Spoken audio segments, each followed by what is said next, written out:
Hello everyone, welcome back to my channel Shreni com with Nishtha. तो बच्चों, आज मैं जो टॉपिक लेने जा रही हूँ वो है आपका बिजनेस स्टडीज का chapter 2, that is forms of business organisations. अगर आपको नहीं पता है कि बिजनेस ऑर्गेनाइजेशंस कितने तरह के होते हैं तो वो आज हम इस चैप्टर में क्लियर कर लेंगे। आपको कोई भी डाउट हो तो आप कमेंट सेक्शन में जरूर पूछेगा। मुझे नहीं लगता कि ये टॉपिक समझाने के बाद आपको किसी भी तरह का कोई डाउट रहने वाला है। ठीक है, तो अब हम शुरू करते हैं अपना topic, forms of business organisation. तो बच्चों, बिजनेस ऑर्गेनाइजेशन जो होती है वो कितने तरह की होती है पहले हम वो देखेंगे। ठीक है, तो there are 5 types of business organisations. Private organisations की हम बात कर रहे हैं। बेसिकली ब्रॉडली स्पीकिंग अगर हम बात करें तो 3 टाइप्स होते हैं। That is one is public sector, that is owned and managed by the government. ठीक है, दूसरा होता है private sector, that is owned and managed by the private sector, मतलब इंडिविजुअल्स। ठीक है, और थर्ड होता है जॉइंट वेंचर्स, दैट मीन्स जहां जॉइंटली पब्लिक सेक्टर और प्राइवेट सेक्टर मतलब इंडिविजुअल और गवर्नमेंट दोनों मिलकर काम करते हैं। ठीक है, तो यहाँ हम बात करेंगे प्राइवेट सेक्टर के 5 टाइप्स की, जिसमें सबसे पहला टाइप हमारा आता है बच्चों। कौन सा टाइप आता है सबसे पहला? Sole proprietorship.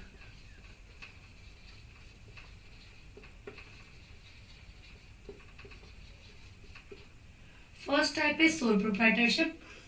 नेक्स्ट आता है हमारा joint Hindu family business.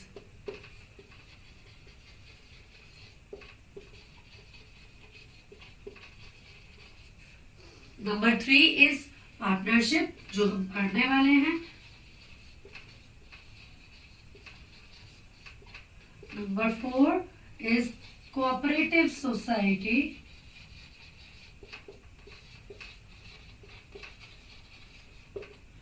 And the last one, that is number 5, is joint stock companies. ठीक है, तो बच्चों अब हम ये टाइप्स, जो 5 टाइप्स हैं हमारे बिजनेस ऑर्गेनाइजेशन के, वो हम पढ़ने वाले हैं इन डिटेल। ठीक है, डिटेल में हम क्या पढ़ेंगे? सबसे पहले फीचर्स पढ़ेंगे, मेरिट्स पढ़ेंगे, उसके डीमेरिट्स पढ़ेंगे। ठीक है, तो ये हमारे 5 टाइप्स ऑफ बिजनेस ऑर्गेनाइजेशंस आपको याद रखने हैं। सबसे पहला मैं शुरू करने वाली हूँ आपका सोल प्रोप्राइटरशिप के साथ। ठीक है, तो लेट्स गेट स्टार्टेड।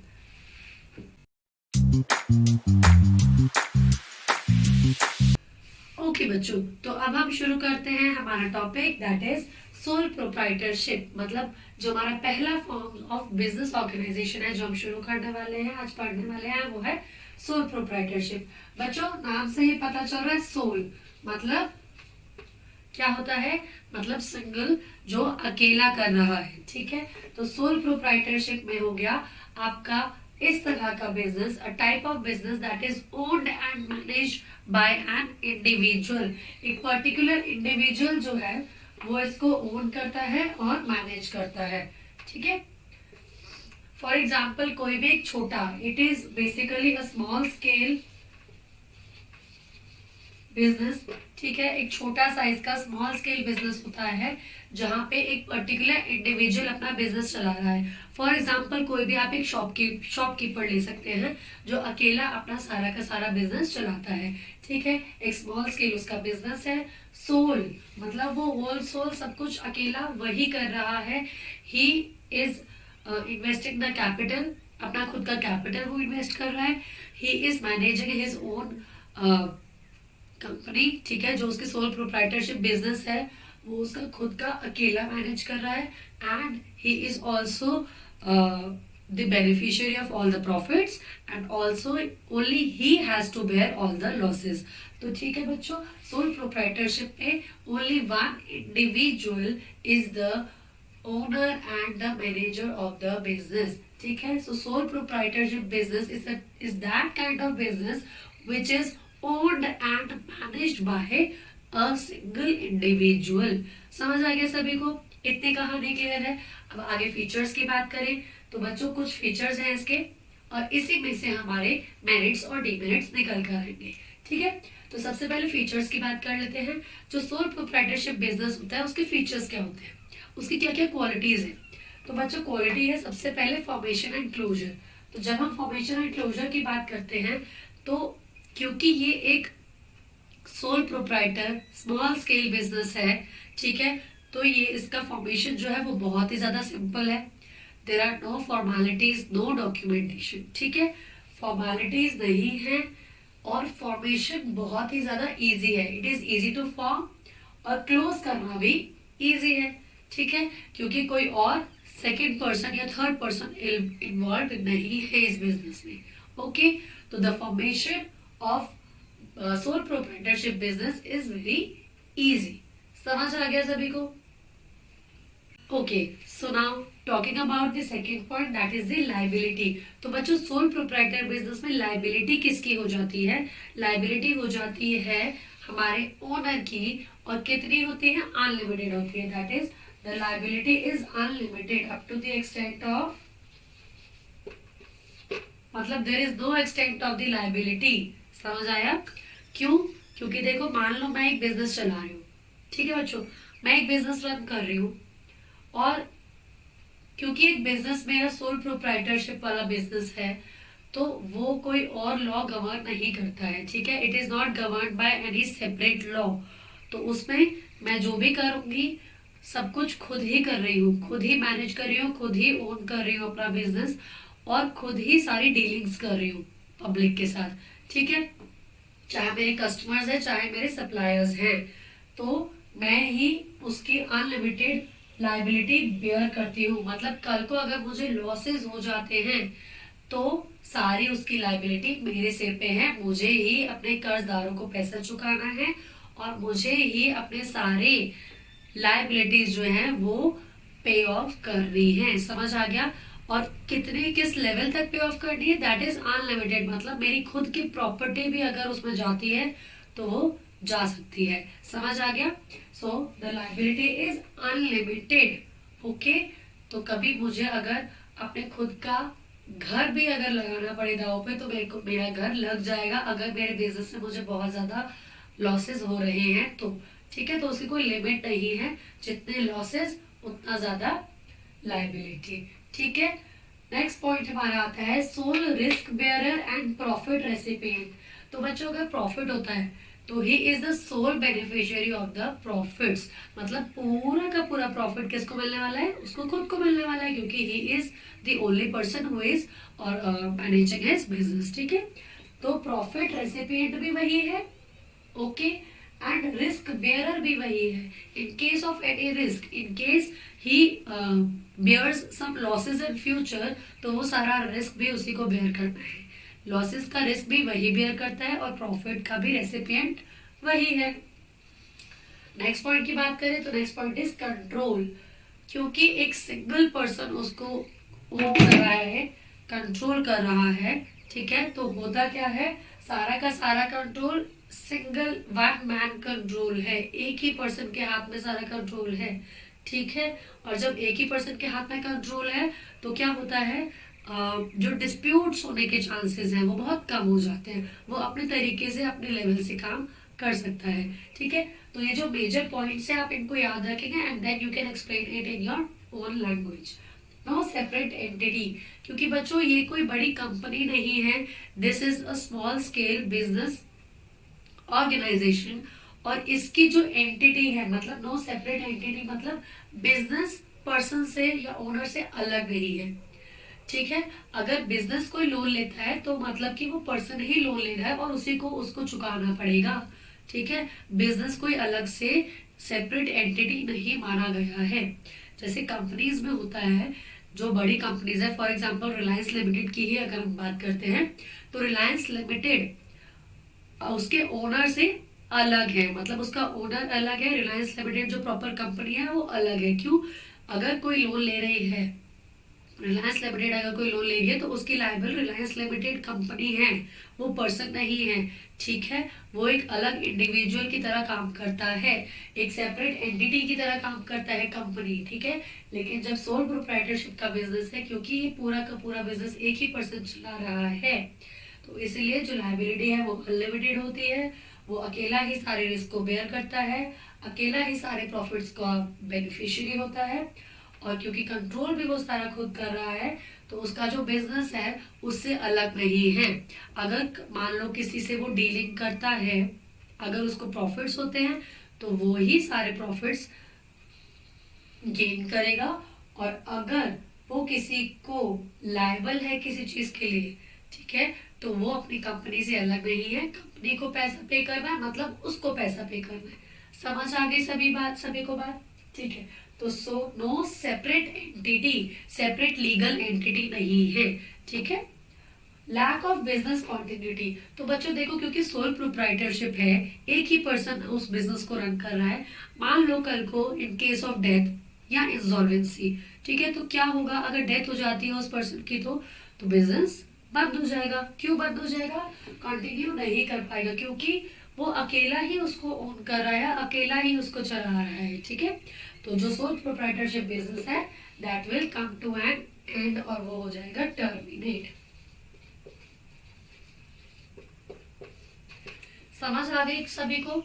इसके अलावा जो मेन पॉइंट्स हैं वो मैं थोड़ा सा आपको बता देती हूँ, ठीक है। इसमें एक फ्रीडम ऑफ ऑपरेशन होती है। फ्रीडम ऑफ ऑपरेशन क्यों है? क्योंकि बच्चे देखो, जब आप अकेले काम कर रहे हो तो आपको एक फ्रीडम है काम करने की, आपको कोई रोक टोक नहीं है। तो ये भी इसका एक फीचर है। अगर आप मेंशन करना चाहते हो तो आप ले सकते हो, that is freedom of operation, ठीक है। वन मैन कंट्रोल में ऑलरेडी आपको बता चुकी हूँ। देन अनलिमिटेड लाइबिलिटी है। इसमें एक चीज ये भी होती है कि जो स्मॉल साइज है वो भी मैटर करता है, और साथ में सिंगल ओनरशिप, अगर आप लिखना चाहते हो तो ये भी लिख सकते हो इसका एक फीचर कि ये सिंगल ओनरशिप है, इसका फीचर है ये, ठीक है। कि ओनरशिप जो है वो सिंगल रहती है, एक ही पर्सन के हाथ में रहती है और कहीं डिवाइड नहीं होती है, ठीक है। तो आई होप ये फीचर्स आप सभी को समझ आ गए हैं। क्या क्या चीजें हैं देखो, याद कर लेते हैं। सबसे पहले सिंगल ओनरशिप है, ही is the owner is the single is the only person who is owning this company, ठीक है। वो खुद ओनिंग दिस बिजनेस, वो खुद ओन कर रहा है, मैनेज कर रहा है। It is owned and manage by a single individual, ये लाइन आपको लिखनी है, ठीक है। सेकेंड पॉइंट है formation and closure. So the formation and closure of a sole proprietorship business is very easy. There are no formalities and is not governed by any law, किसी भी law के under वो नहीं आता है। जैसे अगर आप कंपनी बनाते हो तो आपको कंपनीज लॉ 1956 फॉलो करना पड़ता है, राइट। अगर आप पार्टनरशिप में हो, एंटर कर रहे हो, तो आपको पार्टनरशिप एक्ट 1932 फॉलो करना पड़ता है। बट सोल प्रोप्राइटरशिप बिजनेस के केस में there is no particular law that governs this business. समझ आ गया? नंबर 3, अनलिमिटेड लाइबिलिटी होती है, ठीक है। The owner is responsible to repay all his debts, ठीक है। Sole risk bearer and profit recipient, the owner is the only is the beneficiary of all the profits and he also has to bear all the losses of the business. Control कैसा है? There is one man control, that means there is only one person has the entire control of the business in his hands, ठीक है। तो profits भी उसी के, losses भी उसी के। Then no separate legal entity, that means the business is not separate from the individual. In case the business enters into a deal with third party, then the owner is only responsible for that, ठीक है। Then lack of business continuity, मतलब in case of death or insolvency what will happen? The business will come to an end because there is only one individual who is running this business. समझ आ गया सभी को?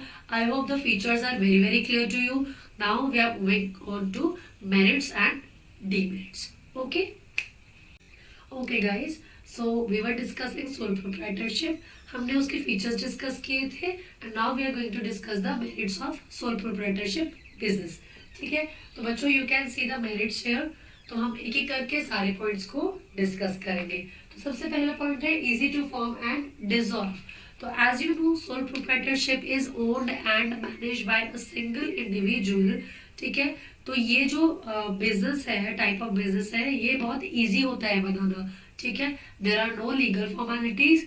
और जब आपका जो ओनर है वो जब चाहता है डिसॉल्व करना कि भाई मुझे अब और ये बिजनेस नहीं चलाना है, तो वो अपने सारे डेट्स रीपे करके उस बिजनेस को क्लोज कर सकता है। ठीक है, तो there are no legal formalities and it is very easy to form a business, and the owner can dissolve the business on at his own will। जब भी वो चाहता है वो उसको डिसॉल्व कर सकता है after repaying his debts।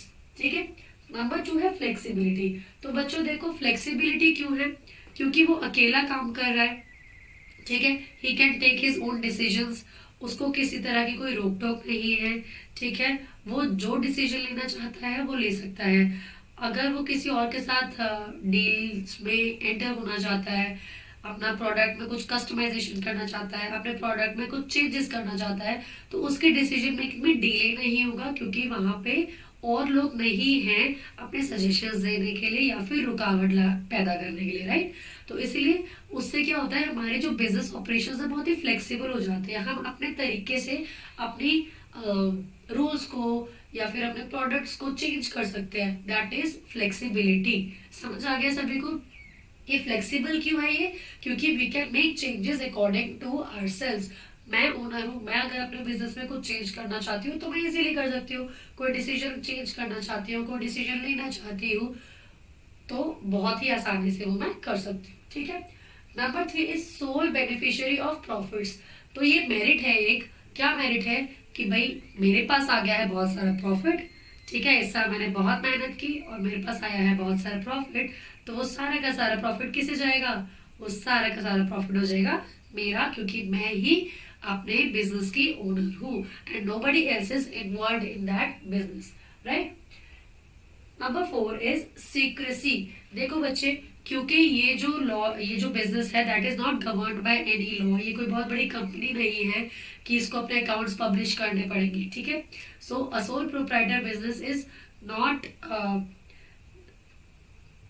Does not have to publish its accounts. ठीक है, उसको अपने अकाउंट्स पब्लिश नहीं करने हैं, तो क्या करेगा वो? तो उसके जो भी डिसीजंस है, उसके जो भी फाइनेंशियल पोजीशन है, वो सिर्फ वही जानता है। मैं अपने बिजनेस की जो स्ट्रेंथ्स है, जो वीकनेस है, वो मैं जानती हूँ, कोई और नहीं जानता। किसी और को नहीं पता कि मैं कितने प्रॉफिट्स अर्न कर रही हूँ या मैं अपने बिजनेस में क्या कर रही हूँ। तो वो पूरी की पूरी सीक्रेसी एंजॉय करता है अपनी। ठीक है, नंबर 5 इज इंडिपेंडेंट कंट्रोल। तो बेटा देखो, क्योंकि इंडिपेंडेंट कंट्रोल है, there is no other person to get involve in the business, to participate in the management, तो उसकी वजह से पूरा का पूरा कंट्रोल किसके ऊपर आ जाता है?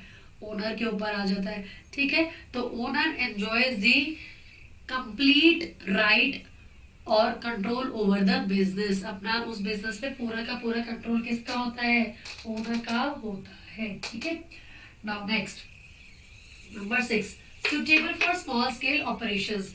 क्योंकि ये एक सोल प्रोप्राइटरशिप बिजनेस है, ये एक छोटे लेवल पे काम करने के लिए बहुत अच्छा है। अगर आप बड़े लेवल पे जाते हो, you will need more of labour और people to help, right. But एक सोल प्रोप्राइटरशिप बिजनेस, एक अकेला पर्सन काम कर रहा है, तो एक स्मॉल स्केल ऑपरेशंस के लिए वो बहुत ही ज्यादा सुटेबल बिजनेस है, right. Next is sense of accomplishment. देखो अंडरस्टूड सी बात है, मतलब मैं अपना एक पर्सनल बिजनेस चला रही हूँ, ठीक है, किसी भी तरह का, तो मैं जब प्रॉफिट्स अर्न कर रही हूँ तो मुझे एक अलग तरह का सुकून मिल रहा है, राइट, कि मुझे किसी के अंडर काम नहीं करना पड़ रहा, मैं कोई जॉब नहीं कर रहा हूँ, या मुझे किसी की चिक चिक नहीं झेलनी है ना, होता है ना। तो whenever you are working for yourself, अपने लिए ही काम कर रहे हो, you are working for self, तो आपको एक सेंस ऑफ अकम्पलिशमेंट मिलती है। और जैसे जैसे आपका बिजनेस ग्रो करेगा, आपको प्रॉफिट्स मिलेंगे, तो आपको अंदर से और खुशी होगी, आपको सेंस ऑफ अकम्पलिशमेंट आएगा, आपको सेंस ऑफ कॉन्फिडेंस आएगा। ठीक है, तो this is sense of accomplishment, ये इसका एक मेरिट है। Next is personal touch. अब देखो बच्चे, क्योंकि मैं अकेली काम कर रही हूँ तो मैं क्या करूंगी कि मुझे अपने कस्टमर से डील करना है तो मैं खुद करूंगी, मुझे अपने सप्लायर से मिलना है तो मैं खुद करूंगी, मुझे अपने प्रोडक्ट्स में कुछ चेंजेस करना है तो मैं खुद डिसीजंस लूंगी, राइट। मतलब there is a personal touch in each and every activity of mind in the business. मैं किसी और से कोई काम नहीं करा रही हूँ कि भाई मैनेजर है या कोई एम्प्लॉय है, कोई भी नहीं है। I have to do that work on my own. तो मेरा खुद का एक पर्सनल टच है हर काम में, ठीक है, कि मुझे वो काम कैसे करना है, किसी और की इन्वॉल्वमेंट नहीं है। So there is a personal touch of the owner in each and every task of the business. Clear हो गया? So these are the 1 2 3 4 5 6 7 8 merits. आप इसमें एक ये भी लिख सकते हो, डायरेक्ट इंसेंटिव।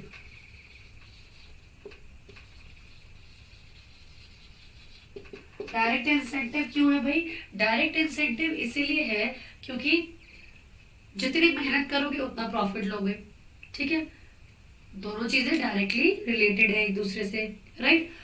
अगर मैं अपना काम कर रही हूँ, मैं अपना काम बहुत अच्छे से करूंगी तो मुझे प्रॉफिट्स मिलेंगे, मैं अपना काम अच्छे से नहीं करूंगी तो मुझे नहीं मिलेंगे। तो मुझे काम के साथ साथ, एफर्ट्स के साथ साथ ही रिवॉर्ड मिल रहा है, राइट। सो वो एक डायरेक्ट इंसेंटिव मिल रहा है, मतलब मैंने एफर्ट्स किए, मुझे प्रॉफिट्स मिले, तो मुझे एक क्या मिला, एक इंसेंटिव मिल गया काम करने का और मोटिवेशन मिल गया, राइट। तो ये एक डायरेक्ट इंसेंटिव मुझे अपने बिजनेस में मिल जाता है। So these are the merits of sole proprietorship business. Clear हो गया सभी को? Now we are going to discuss the demerits of sole proprietorship. Okay guys, so now we are going to discuss the demerits of sole proprietorship business. हमने इससे पहले features और merits cover कर लिए हैं, अब हम करेंगे डीमेरिट्स। देखिए बच्चे, तो सबसे पहला डीमेरिट हमारा आता है लिमिटेड रिसोर्सेज का। हमारे जो रिसोर्सेज हैं हमारे लिमिटेड है, दैट मीन्स क्योंकि एक ही बिजनेस में पर्सन इन्वॉल्व है तो क्या होगा, सिर्फ एक पर्सन की इन्वॉल्वमेंट की वजह से हमारे जो कैपिटल हमारे पास है वो भी लिमिटेड होगा, राइट, क्योंकि कोई और पैसा लगा नहीं रहा है। तो जो भी रिसोर्सेज है वो हमारे पास लिमिटेड है, मतलब हमारे पास जो कैपिटल आ रहा है वो लिमिटेड आ रहा है। मैं अगर अपना बिजनेस कर रही हूँ तो मेरे पास जितना पैसा है मैं उतना ही लगाऊंगी, कोई बाहर से आकर मेरे बिजनेस में पैसा नहीं लगाने वाला है, right. So I have limited resources, मेरे पास जो एसेट्स है, मेरे पास जो लैंड है, only that I am going to use. मेरे पास जो फर्नीचर है मैं वही यूज करने वाली हूँ, ठीक है। So I have limited resources to invest in my business. समझ आ गया? Next, unlimited liability. जैसे हमने फीचर्स में भी किया था कि एक ओनर की सोल प्रोप्राइटरशिप बिजनेस में जो ओनर होता है उसकी लाइबिलिटी अनलिमिटेड होती है, टू द एक्सटेंट, मतलब किसी भी एक्सटेंट तक नहीं है, जितना भी उसको कर्जा उतारना है वो खुद से उतारना है, चाहे उसमें उसकी खुद की प्रॉपर्टी चली जाए, चाहे उसमें उसका खुद का जितना भी सेविंग्स है वो चला जाए, ठीक है, क्योंकि ही is the owner of the business, ठीक है। और बिजनेस उससे अलग नहीं है, the business is not a separate legal entity, right, जो आपने फीचर्स में भी किया था। So the owner has the unlimited liability, he has to bear all the losses and he owes to all its creditors, जितने भी उसके creditors हैं वो उसको खुद ओ करता है, ठीक है। समझ आ गया? Okay, limited managerial skills.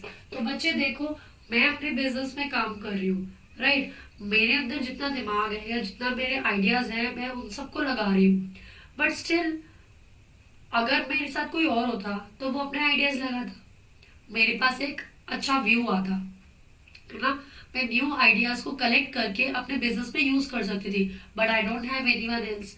मैं अकेली हूँ, मेरे ब्रेन में या मेरे को जो आइडियाज आते हैं मैं सिर्फ उन्हीं को अप्लाई कर सकती हूँ, मैं कहीं और से अपने स्किल्स इकट्ठे नहीं कर सकती बिजनेस में लगाने के लिए, ठीक है। सो मेरे पास जो स्किल्स हैं, जो मैनेजरियल स्किल्स है कि मुझे किस तरह से मैनेज करना आता है, मैं सिर्फ वही अपने बिजनेस में लगा सकती हूँ। तो इसीलिए मेरे पास क्या हो जाता है, लिमिटेड मैनेजरियल स्किल्स हो जाते हैं, मेरे को किसी और के स्किल्स नहीं मिल पाते जिससे मेरा बिजनेस इंप्रूव करे, राइट। समझ आ गया? सो हमारे पास 3 पॉइंट्स हो गए। लिमिटेड रिसोर्सेज होते हैं, कैपिटल लिमिटेड होता है, रिसोर्सेज लिमिटेड होते हैं, राइट। अनलिमिटेड लाइबिलिटी होती है, दैट मीन्स जो लाइबिलिटी है वो अनलिमिटेड है। The person the owner has to owes to all his creditors, और उसको खुद ही सारा डेट्स जो है वो रीपे करने होते हैं, ठीक है। लिमिटेड मैनेजरियल स्किल्स, जो मैनेजरियल स्किल्स हैं उसके लिमिटेड है, वो किसी और से नहीं सीख सकता। लिमिटेड स्कोप फॉर एक्सपेंशन, मतलब अगर आप एक्सपैंड करना चाहते हो अपना बिजनेस तो आपके पास एक लिमिटेड स्कोप रह जाता है। क्यों रह जाता है? क्योंकि आपके पास ज़्यादा कैपिटल नहीं है, आपके पास एसेट्स नहीं है, ठीक है, you don't have any other person to help, और आप किसी शेयर मार्केट में भी नहीं कर रहे हो कि आपके शेयर्स कोई खरीद लेगा तो आपके पास बहुत सारे पैसे आ जाएंगे, राइट। तो आपकी कोई बहुत बड़ी कंपनी नहीं है, एक स्मॉल स्केल पे आप बिजनेस रन कर रहे हो, इसीलिए आपके लिए एक्सपैंड करना बहुत ज़्यादा मुश्किल हो जाता है, because you don't have resources. हमारे पास रिसोर्सेज लिमिटेड है, इसीलिए हमारे लिए एक्सपेंशन मुश्किल हो जाता है। So our scope for expansion is limited, right. Next आता है limited life of the business. तो बच्चे क्योंकि एक ही जो ओनर है वही बिजनेस चला रहा है, in case of the death of the owner, अगर ओनर की डेथ हो जाती है तो क्या होगा? बिजनेस हमारा हो जाएगा टर्मिनेट, खत्म हो जाएगा, business will come to an end. क्यों? क्योंकि हमारा और कोई पर्सन नहीं है उस बिजनेस को चलाने के लिए। ही is the only person who is the owner and the manager of the business। समझ आ गया? तो these are the 5 demerits। सबसे पहले limited resources, ठीक है। Number 2 unlimited liability, then limited managerial skills, then limited scope for expansion, और उसके बाद है limited life of the business। समझ आ गया? तो ये सारे हो गए हमारे सोल प्रोप्राइटरशिप के demerits, और यहाँ पर मैं आपको सोल प्रोप्राइटरशिप समझाना खत्म करूंगी, ठीक है। इसके बाद जो हम टॉपिक करेंगे वो करेंगे जॉइंट हिंदू फैमिली बिजनेस, ठीक है। I will continue this forms of business organization in the next video. Till then take care, bye bye, and if you have any doubt you can just write it in the comment section, and yes, of course, if you like the video, don't forget to like, subscribe and share the video with your friends, ठीक है। Subscribe जरूर करना and do support me, thank you।